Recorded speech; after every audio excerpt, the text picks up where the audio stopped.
اور جیسے میں نے پہلے بھی کہا تھا کہ آج تھوڑا کمپٹیشن مشکل ہوگا, اور مشکل یوں ہوگا کہ اس کے آگے جو آپ کے لیے کام ہے وہ بہت مشکل ہے, اور وہ ہے دنیا کے سامنے پاکستان کو ریپرزینٹ کرنا. مشکل اس لیے نہیں کہ خدا نخواستہ کی کمی ہے, لیکن دنیا کے سامنے بولنے میں تھوڑی مشکل تو ہوگی.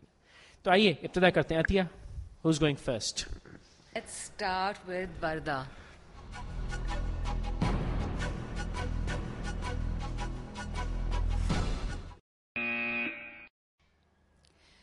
تھوڑے دنوں پہلے میں ایک ٹی وی پہ شو دیکھ رہی تھی جو کہ ایک ایکچولی ٹاک شو ہے جس کے اوپر پاکستان کے مسائل کے سلوشنز اس کی بات کی جاتی ہے. اور اس دن اس ٹاک شو کا جو ٹاپک تھا وہ ایکچولی ہمارے یہاں جو بچے ابیوز ہو رہے ہیں, اور ابیوز صرف اس کا مطلب یہ نہیں کہ ان کے ساتھ کوئی غلط حرکتیں کی جا رہی ہیں, ان ہر طرح کا ابیوز جو بھی ان کے ساتھ چیزیں پیش آ رہی ہیں وہ اس کے اوپر تھا. اور جو انہوں نے اپنے پیکیجز میں بہت ساری چیزیں دکھائیں, ڈفرینٹ بچوں کو دکھایا کہ وہ لوگ اسٹریٹ چلڈرن کے وہ کس طرح سے اپنے روز ان کے اوپر کیا مشکلات پیش آتی ہیں, وہ کن چیزوں سے گزرتے ہیں. لیکن جو سب سے جو ایک چیز مجھے بہت عجیب لگی, اور میں نے بہت دفعہ وہ چیز دیکھی تھی لیکن اس دن اس چیز نے میرے اوپر ایک عجیب سا افیکٹ کیا.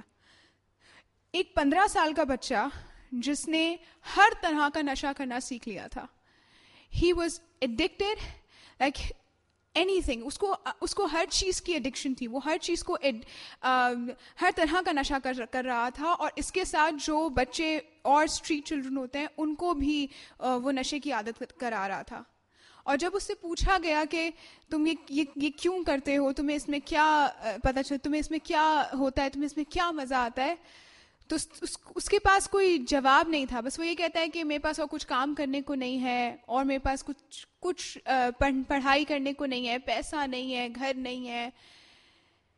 مجھے اتنا عجیب لگا کہ اگر ہمارے ملک کے جو سب سے زیادہ بچے جو ہمارے ملک کے اندر ہیں وہ مجھے اسٹریٹ پہ نظر آتے ہیں, یا پھر جو وہ بچے ہیں جن کو ایجوکیشن نہیں مل پا رہی ہے, جن کے گھر والوں کے پاس اویئرنیس نہیں ہے, ان بچوں کے ساتھ اس طرح کی چیزیں ہوتی ہیں تو مجھے بہت تکلیف ہوتی ہے. میں یہ سوچتی ہوں کہ جو ہمارے ملک کے اندر ہیومن رائٹس کی آرگنائزیشن ہے وہ بے شک ان بچوں کے لیے کوئی کام کر رہے ہو, لیکن ہمارے لوگوں کے اندر ہماری وہ آرگنائزیشنز اس طرح سے ابھر کے کیوں نہیں آتی کہ ان بچوں کے لیے کچھ لارجر اسکیل پہ کام کیا جائے. جو بچے اس طرح سے اسٹریٹ کے اوپر ہیں, جن کو کوئی رائٹس نہیں مل رہے, جو نشہ کر رہے ہیں, جن کے ساتھ پتہ نہیں کیا کیا ہوتا ہے اسٹریٹ کے اوپر, کس طرح لڑکیاں ہیں, بچے ہیں چھوٹے, کوئی ان کے پاس سرپرست نہیں ہے, کس طرح سے ہم لوگ یہ سب چیزوں کو برداشت کرتے ہیں, کس طرح سے وہ آرگنائزیشنز, ہمارے سیاستدان کس طرح سے وہ یہ چیزوں کو دیکھتے ہیں. وہ آئے ہیں اس گورنمنٹ میں لوگوں کی ہیلپ کرنے کے لیے, لوگوں کو ان کے رائٹس دینے کے لیے. Thank you ji. میرین, وردہ, آپ کا میسج کیا تھا؟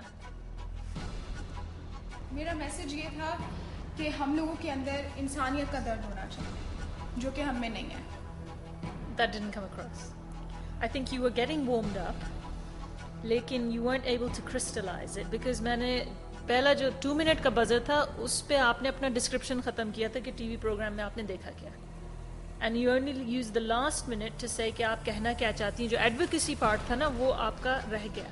You spent too long on the description and not enough time on linking it to actually what you wanted us to feel, جو کہ ایک بہت اچھا میسج تھا کہ یہ سب زیادتیاں ہو رہی ہیں ہمارے ملک میں اور ہمیں یہ کرنا چاہیے اور یہ سوچنا چاہیے.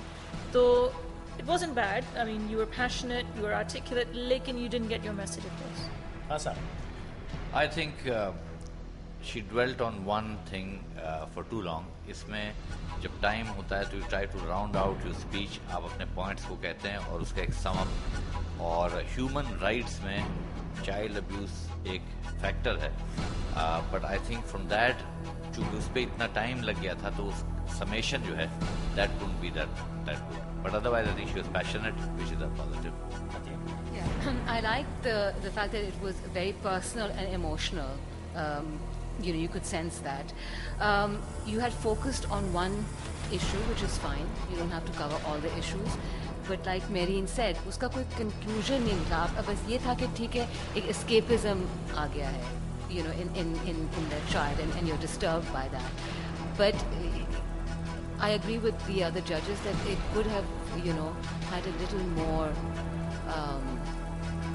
punch to it, or a little more, take it a step further then, beyond the emotional appeal.